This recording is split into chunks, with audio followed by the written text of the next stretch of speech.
잘 들으셨어요? 좀 궁금증 풀리셨어요? 원래 작년에는 제가 직접 이렇게 설명회 내신 특강을 했는데 제가 얘기하는 것도 있지만 직접 여러분 선배한테 실질적인 그 학교 분위기를 읽힐 수 있는 게 훨씬 더 도움이 될 것 같아서 이 자리를 마련을 했고요.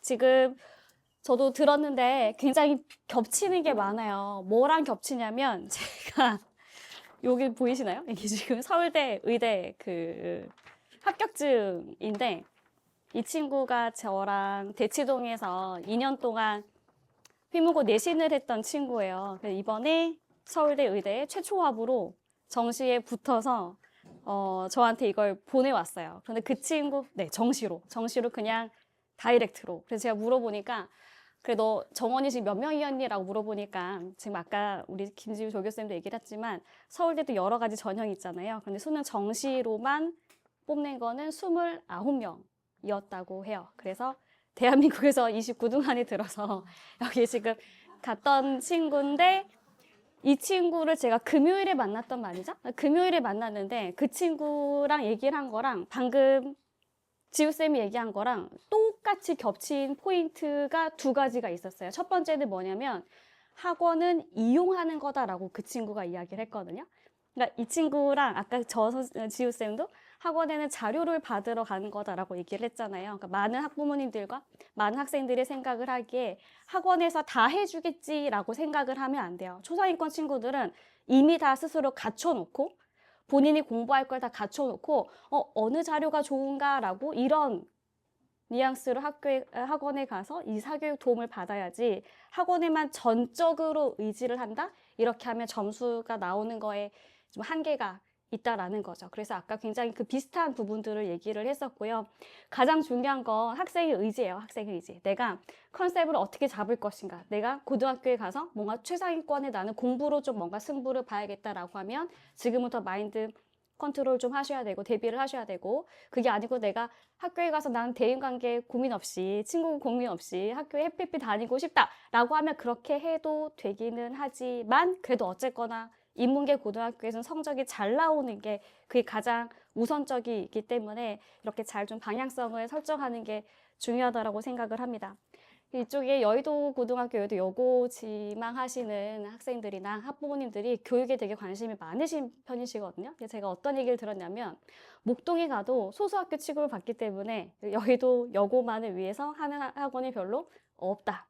그리고 목동도 그렇고 뭐 과외도 실은 뭐 당연히 열심히 잘 하시는 분들도 많겠지만 이렇게 좀 믿고 맡길 수 있는 학원이 좀 없다. 이런 얘기들을 많이 하시거든요. 근데 가장 중요한 건 뭐냐면 제가 대치동에서 강의를 하다가 여기 여의도에 오게 된 그 이유가 있어요. 뭐냐면 저는 원래 수능이 가장 메인이긴 한데요. EBS에서도 가장 제가 클릭수가 많이 나왔던 게 학평 변형 특강이라고 해서 모의고사가 끝나면 EBS에서 선생님들을 전부 다 해설 강의한 선생님들을 변형 특강을 찍게 하는 게 있어요.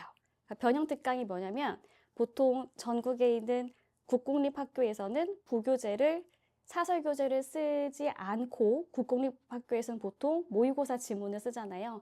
그래서 그 저작권 문제 때문에 이제 전국의 사교육을 줄이기 위해서 그런 변형 특강을 기획해서 찍는데 그때 수강후기 게시판에 제가 얼굴도 모르는 전국에 있는 수많은 학생들이 수강후기를 남겨줬어요. 선생님이 찍어주신 문제가 시험에 똑같이 나왔다. 선택지까지 완전히 똑같다. 이걸 이제 전국적인 후기를 받으면서 아, 선생님들이 내는 포인트들이 다 같구나. 그러니까 제가 어떤 특출나서가 아니고 학교에서 오랫동안 티칭을 하게 되면 저희가 같은 시험 범위가 있으면 낼 만한 포인트들이 있어요. 그리고 아무리 이 문제를 어렵게 낸다고 하더라도 여기 마지노선까지, 여기까지 그 이상이 나오지는 않는다라는 그 선을 알고 있기 때문에 이런 것들을 적중을 해서 내신 강의가 이렇게 아이들한테 도움이 되는구나 라고 생각을 했던 거고요. 그리고 대치동에서 수능 강의도 하고 이제 휘문고 내신을 이제 맡아서 주로 했었는데 제가 여의도에서 같이 하게 된 그 이유 중에 하나가 뭐냐면 남고, 여고 둘 다 영어 시험에 대한 타당도였어요. 타당도. 그래서 제가 휘문고에도 근무하긴 했었지만 휘문고에서는 내신 문제에 영어 듣기 문제가 9문제가 나왔어요. 시험 범위가 아닌 부분에서요. 상상이 되세요? 그러니까 내신 시험 문제에 듣기 문제가 나오는데 영어 듣기 문제가 9문제가 나온다고요. 근데 그 9문제가 거의 CNN만큼 아주 빠른 속도로 심지어 보기도 없어요. 예전에 저희 탭스 LC에서 보면은 탭스 LC 부분에 보면 이렇게 듣고 선택지까지도 영어로 나오는 그 문제 파트가 있거든요. 그런 식의 문제가 나오는 거예요. 그러니까 완벽하게 리터닝 친구들한테 상당히 유리한 시험이고 시험 범위 안에 있지 않은 그냥 생으로 듣기 평가를 해야 되는 그런 문제가 9문제씩 나왔었고 내신 문제예요.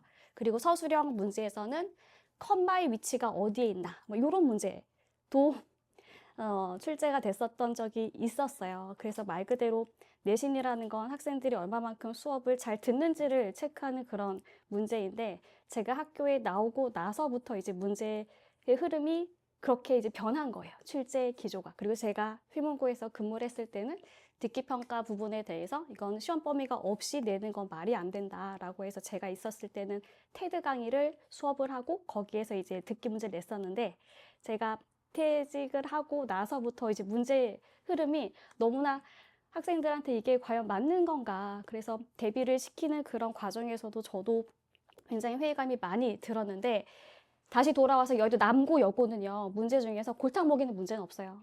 영어 문제가요. 그래서 문제가 어렵긴 하지만 그 방향대로 공부를 하게 되면 어쨌거나 저희가 파이널 목표가 수능이기 때문에 수능에 가까워지게끔 할 수 있는 그런 문제 지문들이라는 거죠. 그래서 제가 생각을 했을 때 학생들을 가르치는 건 당연히 잘 가르쳐야 되고 또 가장 베스트는 사교육에서는 아이들의 성적을 내야 되는 그런 부분인데 시험에 대한 그런 타당도 부분이 제가 가르치는 제 개인적인 입장에서는 굉장히 중요했습니다. 그래서 이런 커리큘럼으로 학생들을 수업을 하고 있고요. 그래서 여의도 여고, 남고 둘 다 시험이 아주 어렵기로 소문이 나 있지만 하지만 저희가 파이널을 생각을 하고 간다면 시험이 쉬운 학교에서 다 같이 점수를 잘 맞아서 거기에 안주해서 어려운 불수능에 빵 하고 역풍을 맞기보다는 아주 어려운 시험에서 차라리 매 시험마다 대비를 해 나가는 게 훨씬 더 큰 그림으로 봤을 때는 좋은 거라고 생각을 합니다. 그리고 일단 여기 자리에 온 친구들이나 학부모님이나 전부 다 교육에 관심이 많으실 거라고 생각을 하는데요. 일단 저희의 디데이는 3월 17일이 돼야 돼요. 3월 17일. 작년 기준으로 3월 17일이 첫 번째 정연합학력 평가가 있었던 그 시기이기 때문에 전 과목이 모두 다 중요합니다. 왜냐하면 첫 시험으로 선생님들이 대부분 그 리스트를 공유하시고요. 그리고 아까 지우쌤도 얘기를 했듯이 어떤 시간은 자고 어떤 시간은 안 자도 되고 이렇게 말하다가 말끝을 흐렸잖아요. 뭐 예를 들면 기가 같은 수업 시간에 뒤돌아보면은 다 자고 있고 선생님들이 자기만 보고 수업하고 이런 얘기를 했잖아요. 제가 학교에서 근무했던 상황들을 똑같이 떠올려 보면 분명히 이걸 공유를 해요. 그러니까 선택적으로 수업을 들으면 안 돼요. 선생님들이 학생들에 대해서 정말 많은 정보를 공유를 하거든요. 그래서 아마 지우쌤도 실력도 실력이지만 학교장 추천을 받으려면 담임 선생님도 물론이고 그리고 학년 선생님들 전부 다 회의를 거쳐서 학생을 선정하게 되는데 영어 시간에 잘 듣고 기가 시간 덜 듣고 이게 전부 다 레퓨테이션, 이 평판이 다 선생님들 사이에서 공유가 돼요. 그러니까 제가 학교에 있었던 그런 장점들을 얘기를 하면 학생들한테 계속 이런 걸 얘기를 해줄 수 있다는 거예요. 그래서 어떻게 생기부를 관리할지, 담임 선생님하고는 어떤 스탠스를 취해야 좋을지, 생기부에서는 어떤 부분을 어필을 해야 여러분한테 도움이 될지 아마 거기에서 학생들이 도움을 좀 많이 얻었던 것 같습니다. 그래서 내가 내신으로 여러분이 일단 생각을 하셔야 돼요. 물론 여의도 여고에서 학생 수가 굉장히 적어서 구조적으로 상위권 친구들이 적을 수밖에 없긴 하지만 분명히 큰 틀에서 보면은 시험이 어려운 게 오히려 좋을 수도 있다. 왜? 경쟁자는 옆에 있는 친구가 아니에요. 그리고 내신 등급 자체가 5등급으로 나뉘었기 때문에 갈수록 수능과 면접이 더 중요해질 겁니다. 아까 면접 얘기를 했고요. 저 친구는 제시문 면접이라고 해서 과학과 수학에 대한 제시문을 보고 그걸 말로 풀어서 하는 면접을 했다는 거예요.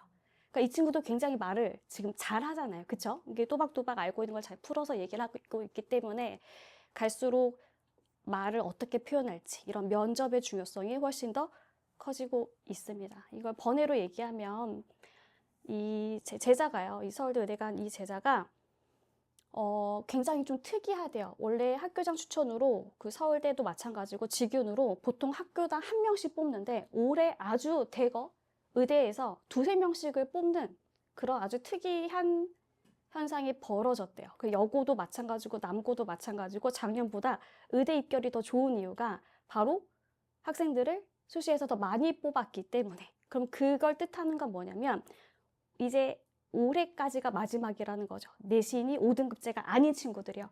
그러니까 대학에서는 교과로 똑똑한 친구들을 뽑고 싶은데 내신 5등급제가 되면 기존에 내신 2등급까지 있는 친구들까지가 그 10%까지가 지금 1등급이 되는 거잖아요. 그러니까 최대한 좋은 친구들을 내신으로 뽑아내기에는 이제 올해가 마지막이라는 거죠. 왜? 지금 2학년부터 뭐가 적용된 거죠?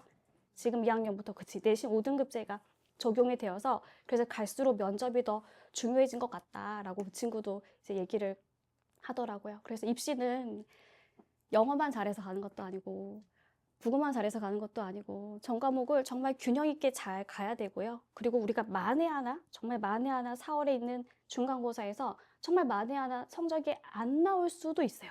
안 나올 수도 있는데 여학생들이 어떤 점이 가장 가슴이 아프냐면 감성적인 부분이 많기 때문에 첫 시험에서 내가 원하는 점수가 안 나오면 대부분 프레임을 씌우기 시작해요. 아, 나 원래 공부를 별로 나는 안 하지. 공부하면 좋고 안 하면 좋고 이렇게 갑자기 프레임을 씌우면서 공부에 손을 놓기 시작하고 그리고 연애를 시작하고 이렇게 되면 점점 하얀 곡선을 이제 그릴 수밖에 없는 거예요. 그런데 아까 저 언니 얘기 들었지만 언니도 처음에 시험 성적이 아주 특출나진 않았지만 지금 이 악물고 한 거예요. 이 악물고에서 아득아득해서 지금 올라갔잖아요. 이게 정성평가에서 대학에서는 훨씬 더 가산점이 더 붙어요. 그래서 정량평가가 있고 정성평가가 있는데 이렇게 1학년 때 만에 하나 점수가 안 좋았다. 이게 그냥 안 좋은 게 아니라고요. 오히려 가산점을 더 주는 전형들을 찾아서 가면 2학년 때의 상승폭이 더 크면 클수록 어때요? 가산점이 더 많아서 수시를 더 잘 활용할 수도 있어요. 그래서 뭔가 자꾸 큰 틀에서 여러분이 공부를 해야 그래야 이제 입시에 좋은 결과를 얻을 수 있습니다. 그래서 전체적으로 그런 얘기를 했었고요. 그리고 아까 컨설팅 많이 궁금해 하신 것 같은데, 컨설팅은 제가 EBS 입시 설명회를 같이 활동을 하고 있는데요. 이게 되게 좀 그래요. 뭐냐면, 교육이 좀 신기한 게, 교육만큼은 저희가 뭔가 싼 게 안 좋다라고 생각을 하는 것 같아요. 우리 보통 물건 살 때 저렴한 거 사면 되게 기분이 좋잖아요. 근데 뭔가 교육만큼은 무료. 뭔가 무료라는 그 말이 붙으면 정말 신기하게 심리가 좀 그런 것 같아요. 근데 지금 제가 딱 잘라서 말씀을 드리는데 사설업체에서 하는 컨설팅이랑 학교에서 하는 컨설팅이랑 보는 자료가 똑같아요. 대교협에서 제공하는 그게 똑같아요. 대신에 뉘앙스를 학교에서는 사라질 수가 없잖아요. 학교는 사라질 수 없고 책임을 져야 되니까 보수적으로 말하는, 그러니까 같은 결과값에 있어서도 보수적인 것에 조금 더 힘을 실어서 말하는 경향이 있고 컨설팅 업체에서는 고객들이 어떤 걸 좋아하겠어요?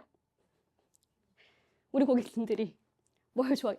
희망과 갈 수 있어. 여기 가실 수 있다. 그리고 폐업하거나 사라지는 컨설턴트도 굉장히 많고요. 그러면 안 맞는 컨설턴트들은 그럼 왜 계속 살아남는 것인가? 학생들이 매년 다르니까요.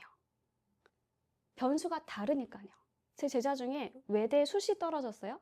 그런데 고대에 정시로도 붙은 친구도 있고 그래서 연대를 붙었는데 연대를 붙었는데 오히려 건대는 떨어지고 수시에서요. 그러니까 이런 변수가 너무너무 많아요. 그래서 학부모님이나 학생들이나 중심을 잘 잡으셔야 되고 컨설팅에서는 물론 도움이 되기도 하기도 하지만 제일 이상적인 건 제가 봤을 때 세 군데 정도 서로 크로스 체크를 하는 게 제일 좋아요. 그래서 대교육에서 제공하는 즉 EBS나 아니면 서울시 교육청이나 남부교육청에서 진행하는 진학 컨설팅이 있고 사설 업체에서도 한번 받아보시고 학교 담임선생님하고도 반드시 이렇게 해보시고 아까 두꺼운 책이라고 얘기를 했는데 그 두꺼운 책이 수박 먹고 대학 가자라는 그 입시 책입니다. 저도 그걸 보고 학생들 고3 진학 지도를 했는데요. 그래서 어차피 데이터는 다 같은데 포장을 어떻게 하고 어떤 걸 더 힘줘서 얘기하느냐 이제 그런 차이가 있다라고 보시면 되겠습니다. 그래서 수업할 때 첫 학교에 이제 등교를 하면 선생님들하고 아이 컨택을 엄청 잘해야 돼요. 아이 컨택을 잘하면 여러분 서술형 평가에도 영향을 미칠 수가 있어. 복수 정답으로 인정될 가능성이 엄청 높아요. 아이 컨택을 잘하면요. 그래서 이미 모범 답안이 정해져 있지만 이 답안도 좀 될 것 같은데 라고 해서 선생님들이 모여서 교과 협의를 했을 때 이 친구 수업 태도가 안 좋아. 그러면 정답으로 인정 안 해요. 왜냐면 불성실하게 들은 친구니까. 그런데 교과 협의를 했는데 예를 들면 A라는 학생의 답안이 정답으로 인정될 것 같아. 근데 이 친구가 평소에 수업 태도가 아주 좋아. 그래서 선생님들이 만장일치로 이거 복수 정답으로 인정합시다 라고 얘기를 해요. 그래서 어른들뿐만 아니라 여러분도 입학을 하시면 최대한 선생님들과 아주 나이스한 관계를 유지를 하면서 정말 아이 컨택을 잘 하는 게 수업 시간에 중요해요.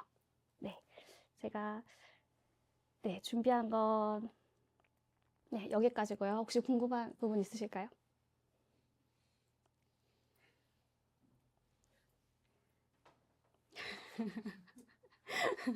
어때요?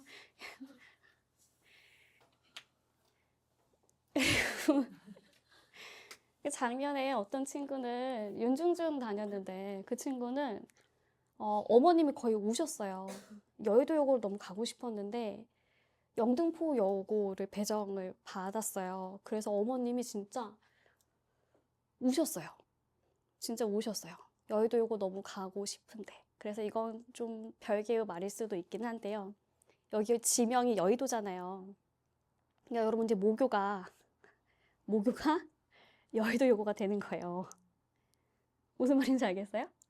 모교가 여의도여고가 있고 그리고 여의도라는 그 지명 자체가 아직 대한민국 사회에서 주는 그런 배경들이나 그런 부분들을 무시할 수 없어요. 전통도 있고요. 여의도고도 마찬가지고 여의도여고도 마찬가지고 그래서 이런 부분들을 좀 더 생각을 잘 하시고 마인드셋을 잘 하시면 좋겠습니다. 뭐 질문 더 없으신 거 같으셔서 또 개별적인 상담 원하시는 분은 남으시면 되겠습니다. 감사합니다.